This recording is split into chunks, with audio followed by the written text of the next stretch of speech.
गोरी जो मटके बालों को झटके गालों से रस टपके कवारा वैसे जैसे सरसों की सब्जियां ताजा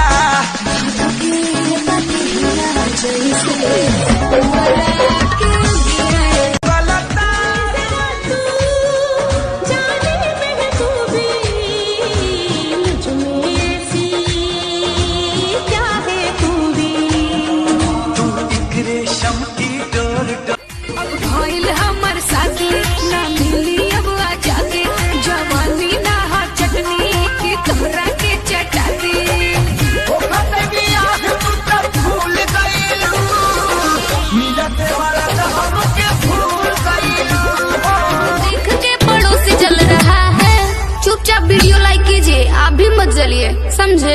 अरे रोज करते हैं भौजी, हम काहे जलेंगे? कि दिन भर टिकटॉक चल रहा है बिगो पर वीडियो बन रहा। बोले खाली बात बड़ी बोल, हमको मिला रे बकलोल।